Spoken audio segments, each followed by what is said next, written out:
അപകടത്തിൻ്റെ അപ്ഡേഷനെ കുറിച്ച് സീരിയസ് മാറ്ററാണത്. അതായത് ഒരു സ്റ്റേജ് കാരിയർ ബസ് എന്നുള്ള നിലയ്ക്ക് അത് ഓവർ സ്പീഡ് പോയി എന്നാണ് പ്രാഥമികമായിട്ടുള്ള അന്വേഷണത്തിൽ കാണുന്നത്. ഇപ്പോൾ നമ്മൾ ട്രാൻസ്പോർട്ട് കമ്മീഷണർ കഴിഞ്ഞ കൊട്ടാരക്കര അപകടത്തിന് ശേഷം എന്ത് അപകടം ഉണ്ടായാലും അത് പോലീസ് കേസ് ആവുന്നതിന് പുറമെ ഒരു 5 day എൻക്വയറി, അതിന് പോസ്റ്റ് ക്രാഷ് എൻക്വയറി എന്നാണ് പേരിട്ടിട്ടുള്ളത്. വിത്തിൻ 5 days ഒരു എൻക്വയറി കണ്ടക്ട് ചെയ്യും. ഓക്കെ, അപ്പോൾ അത് നടന്നുകൊണ്ടിരിക്കുകയാണ്.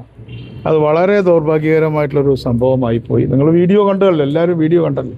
അപ്പോൾ വീഡിയോ കാണുമ്പോൾ തന്നെ നമുക്കറിയാമല്ലോ അതിലത്തെ പ്രോബ്ലംസ് അറിയാൻ പറ്റും.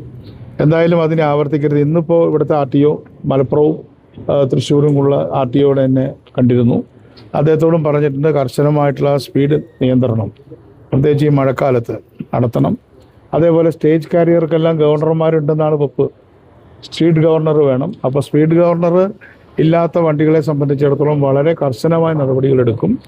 ഇപ്പോൾ ഈ ഹൈവേയിൽ സ്പീഡ് കൂട്ടാമെന്നുള്ളതിൻ്റെ പേരിൽ അവർ പലപ്പോഴും ഹൈവേ കൂടെ അങ്ങ് പോവുകയാണ്, താഴെയുള്ള റോഡിൽ കൂടെ പോകുന്നില്ല. അപ്പോൾ അതിനെ സംബന്ധിച്ച് നമുക്കൊരു ഡിസിഷൻ ആവശ്യമുണ്ട്.